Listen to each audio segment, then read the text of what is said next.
Absent minded जो जो person होता है, इसमें जो है वो बंदा ना ही कोई काम कर रहा होता है और ना ही कोई जो चीज़ सोच रहा होता है, वो चीज़ दूसरी है। वो हम जो अगला रूब्रिक है उसमें आएगा। इसमें जो है वो उसके जहन में कुछ नहीं होता है, लेकिन फिर भी वो सामने वाले पर ध्यान नहीं देते। सपोज़ पेशेंट आपके सामने बैठा है और वो कोई तकलीफ़ बताने के लिए आपके पास में आया है। अब वो आपके सामने बैठा है और अब आप उससे पूछ रहे हो कि कहिए क्या, इन्हें क्या तकलीफ़ है। अब वो बैठा है, बस आप उसे बोलेंगे कहिए क्या तकलीफ़ है, फिर बैठा है, फिर आपको थोड़ा ज़ोर से उसे कहेंगे बोलिए क्या तकलीफ़ है भाई, फिर वो अचानक ऐसा, हाँ सर मुझे ये तकलीफ़ है, या फिर कहेगा सॉरी सर मैंने ध्यान नहीं दिया आपकी बात पर, आप क्या कह रहे थे। आप कहेंगे कि भाई आपका ध्यान किधर था, मैं आपसे सवाल कर रहा हूँ कि क्या तकलीफ़ है। बोलेगा सॉरी सर मेरा ध्यान आपकी तरफ नहीं था। फिर कभी आप उससे पूछे कि ठीक है आपने मेरी तरफ ध्यान नहीं था तो आप क्या सोच रहे थे, क्या सोच रहे थे आप, तो वो कहेगा नहीं कुछ नहीं, मेरे ध्यान में कुछ नहीं था। वो इस तरीके से कहेगा।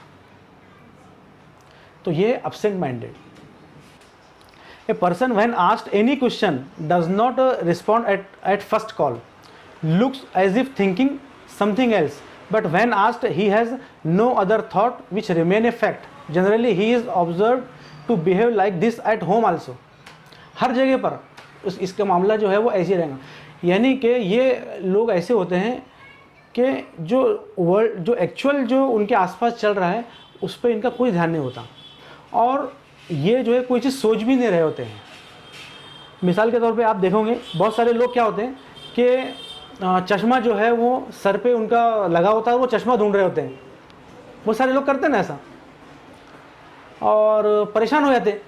फिर आप बोलते हैं अरे चश्मा सर आपके पास में तो है। बहुत सारे लोग ऐसे होते हैं कि मोबाइल जो है उनके जेब में होता है और पूरे घर में ढूंढ रहे होते हैं, सबको परेशान करते हैं, कहाँ पर है मोबाइल, कहाँ पर मोबाइल है, मोबाइल उनके जेब में होता है। तो ये जो लोग होते हैं ये हैं एब्सेंट माइंडेड लोग, इस तरीके के। ठीक है, अब आइए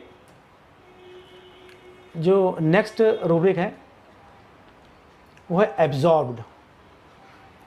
absorbed it means that buried in thought, यानी कि डूबे रहना किसी सोच में या किसी काम में। अब ये एब्सेंट माइंडेड जो हमने देखे उससे ये बिल्कुल जो है वो उल्टा है। इसमें भी बंदा जो है वो आप पे ध्यान नहीं देगा, लेकिन इसमें किसी न किसी सोच में वो डूबा रहता है। एब्जॉर्ब मीनिंग क्या होता है, क्या होता है एब्जॉर्ब मीनिंग? जज्ब कर लेना। कहीं पानी पड़ा हुआ है और स्पॉन्ज आपने उस पर रखे, तो स्पॉन्ज क्या करता है, वो कपड़ा क्या करता है, उसको सोख लेता है ना। तो कोई काम में या कोई थॉट में वो बंदा इतना गुम रहता है कि वो आपकी तरफ ख्याल नहीं दे पाता। इसमें बंदा जो है वो कोई ना कोई ख्याल में या कोई ना कोई काम में डूबा हुआ होगा। ये फ़र्क है एब्सेंट माइंड में और एब्जॉर्ब के अंदर। यहाँ पे क्या होगा कि अगर पेशेंट आपके सामने बैठा है, अब आप उससे पूछ रहे हैं कि कहिए क्या तकलीफ़ है, तो फर्स्ट कॉल पे तो ये भी आंसर नहीं देगा। फिर आप उसको बोलेंगे कहिए क्या तकलीफ़ है, तो फिर एकदम अचानक हाँ सर सॉरी मैंने आप पे ध्यान नहीं दिया, मैं कहीं और गुम था। तो फिर कहाँ गुम थे तुम? तो वो कहेगा कि सर मैं ये सोच रहा था कि अगर मेरी तकलीफ़ ऐसी चलती रही तो मेरा आगे क्या होगा। वो कह सकता है कि सर मेरा ऐसी कभी तकलीफ़ चलती रही तो मेरा फ्यूचर में क्या होगा। तो एंग्जाइटी फ्यूचर अबाउट के अंदर वो जो है वो सोच रहा है वो कि मेरा आगे क्या होगा, है ना। या फिर ये कि ऐसी ही कभी तकलीफ़ें चलती रही तो मेरी फैमिली का क्या होगा, तो फैमिली के बारे में वो सोच रहा था, है ना। तो कोई ना कोई चीज़ में वो गुम था, ठीक है। और एब्सेंट माइंड के अंदर वो कोई चीज़ में गुम नहीं रहता है। अब आप देखते होंगे कि अब कॉलेज में आप लोग हो, अब कॉलेज में आप बैठे हैं, कोई टॉपिक है, कोई सब्जेक्ट है जो बहुत इंटरेस्टिंग है, जिसमें आपको बहुत इंटरेस्ट है, और वो आप पढ़ते बैठे। मिसाल के तौर पे एनर्ट है, फिजियो है, पैथो है, कोई भी सब्जेक्ट हो सकता है। अब आप उसमें इतना गुम है कि आपको पता ही नहीं है कि आपकी फ्रेंड जो है आपके बाजू में आके बैठी है, उसने आपका टिफ़िन खोला, टिफ़िन का आपका पूरा खा गई, पूरा टिफ़िन भी, और जो है वो रख के चले गई। आपको उसका एहसास ही नहीं हुआ। बाद में पता चला कि अरे ये तो मेरा पूरा टिफ़िन खा गई, है ना। तो ये है एब्जॉर्ब। आप बुक आप उसके अंदर इतना खो गए थे बुक में कि आपको जो है आपके आसपास की चीज़ों का पता ही नहीं चला। तो ये डिफरेंस है एब्सेंट माइंड में और एब्जॉर्ब के अंदर। सी दिस पर्सन, ये आदमी को देखो, वो किताब पढ़ने में इतना गुम है कि उसे पता ही नहीं चल रहा कि सामने जो है वो गढ़ा है और सामने गिर जाएगा। यूजुअली ये लोग जो है ये घर पर भी जो है इनका बिहेवियर ऐसी होता है कि इन्हें घर पे भी आसपास क्या चल रहा है उन्हें कोई फिक्र नहीं होती। ये कभी किसी काम में जो है वो एक बार लग गए तो फिर वो उसी के अंदर जो है वो खो जाते हैं।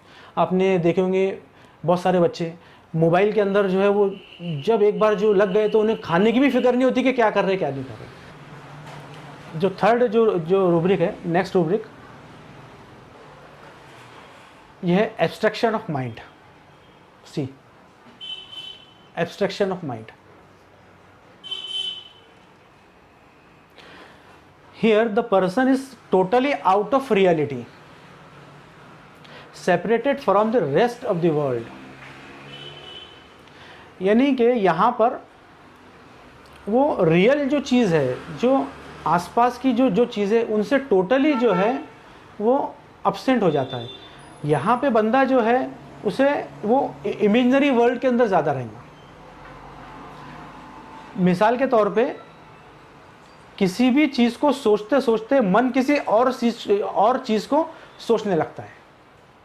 यानी कि जो रियल चीज़ है, बंदा जो है वो एक काम कर रहा है जो रियल है। मिसाल के तौर पे वो पढ़ाई कर रहा है, पढ़ते पढ़ते उसका ध्यान जो है वो अनरियल चीज़ यानी पिक्चर की तरफ चले जा रहा। फिर थोड़ी देर के बाद में फिर वो पलट कर आता है, फिर उसका ध्यान जो है वो खाने की तरफ चले जा रहा है, फिर पलट के आता है ना। तो ये है एब्स्ट्रैक्शन ऑफ माइंड। उसका माइंड किसी एक चीज़ में लगता ही नहीं है। माइंड जो है वो बार बार जो है वो भटक जाता है, रास्ते से हट जाना, रास्ते से भटक जाना, यह है एब्स्ट्रैक्शन ऑफ माइंड। और इसमें क्या होता है कि बंदा जो है वो इमेजिनरी चीज़ें सोचने लगता है, यानी वो जो है रियल चीज़ों से हट के इमेजिनरी चीज़ों की तरफ चले जाता है। पढ़ाई कर रहा है, पढ़ाई करते करते जो है वो गानों के बारे में सोचने लग जा रहा, इमेजिनरी चीज़ है ना। तो उसका ध्यान जो है वो थोड़ी थोड़ी देर के लिए भटक जाता है, फिर आता है, फिर भटकता है, फिर आता है। ये एब्स्ट्रैक्शन ऑफ माइंड। और यहाँ पर क्या होता है कि सी दिस, ये जो पर्सन है, ये जो बंदा है, इसके दिमाग में कितनी चीज़ें एट ए टाइम चल रही है ना, और कोई भी चीज़ सलीके की नहीं है ना। एब्स्ट्रैक्शन ऑफ माइंड यानी हर चीज़ जो भटकी हुई है। अब इसमें क्या होता है कि पेशेंट हमसे क्या कहेगा कि मेरा मन किसी मतलब की बात पर नहीं लगता, मेरा मन किसी मतलब की बात पर टिकता ही नहीं, फजूल की बातों में घूमते रहता है, जिनका मेरे सब्जेक्ट से जो है वो कोई ताल्लुक़ ही नहीं होता।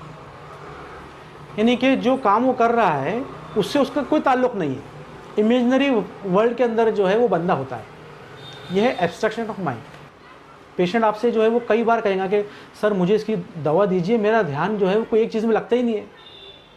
पेशेंट आपसे क्या कहेगा कि सर मेरा ध्यान किसी एक चीज़ में लगता ही नहीं है, मैं कोई एक चीज़ करने जाता हूँ, मैं कोई और चीज़ सोचने लग जाता हूँ, फिर मुझे बहुत गुस्सा आता है अपने आप पे, मुझे अफसोस होता है कि मैं क्या कर रहा था, फिर जो है वो पलट के आता हूँ, फिर थोड़ी देर जो है वो काम करता हूँ, फिर दूसरी तरफ ध्यान चले जाता हूँ। घंटों में डॉक्टर साहब एक ही टॉपिक को लेके बैठता हूँ, लेकिन जो है मेरा ध्यान जो है उसमें होता ही नहीं है, मुझे वो टॉपिक याद ही नहीं रहता, याद होता ही नहीं है। क्यों? क्योंकि मैं जो है वो बार बार जो है वो मेरा जहन जो है भटक जाता है। तो ये सब चीज़ें जो है वो एब्स्ट्रैक्शन ऑफ माइंड में आएगी। See difference, absent mind, absorb और एब्स्ट्रैक्शन ऑफ माइंड, ये तीनों में बहुत डिफरेंस है। देन नेक्स्ट रूब्रिक है एडमोनिशन एग्रावेशन। एडमोनिशन एग्रावेशन ये क्या चीज़ है पता है किसी को? Admonition it is a gentle warning, यानी वार्निंग तो है लेकिन जेंटल है, यानी कि एडवाइस विथ वार्निंग। आप किसी को एडवाइस दे रहे हो लेकिन वार्निंग के साथ में। हम नसीहत करते हैं ना किसी को, तंबी करते हैं, नसीहत करते हैं। मिसाल के तौर पे एक बच्चा है, रात रात भर जो है जो वो मोबाइल जो है वो खेलते रहता है रात रात भर, तो आप उसे क्या कहते हो कि देखो मोबाइल मत खेलो रात रात भर, एक टाइम तुम लिमिट बांधो, रात भर तुम कभी इस तरीके से देखते रहोगे मोबाइल तो तुम्हारी आंखें खराब हो जाएंगी ना। ये आपने क्या किया उसको, आपने उसे जो है वो वार्न किए, लेकिन उसमें आपकी एडवाइस भी शामिल थी और ये जेंटल थी। जनरली एडमोनिशन जो है ये उन लोगों के थ्रू होता है जो आपसे प्यार करते हैं या जो आपका भला चाहते हैं, जो आपका अच्छा चाहते हैं, जो नहीं चाहते कि आपका नुकसान हो।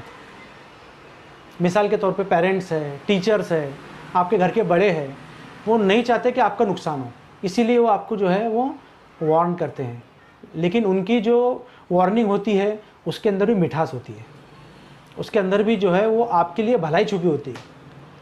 तो यहाँ पर क्या चीज़ है कि एडमोनिशन एग्रावेशन, यानी आप अगर कभी उसको समझाते हैं तो भी वो भड़क उठता है, तो भी उसे गुस्सा आ जाता है।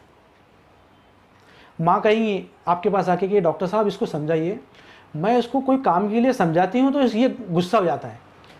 मैं इसे पढ़ाई के लिए कहती हूँ, मैं इसे कहती हूँ कि देख अगर तू नहीं पढ़ेगा तो आगे तेरा क्या होगा, आगे जो है वो तू कैसे आगे जो है वो सर्वाइव कर पाएगा। मैं इसे समझाती हूँ तो ये भड़क जाता है, ये गुस्से में आ जाता है।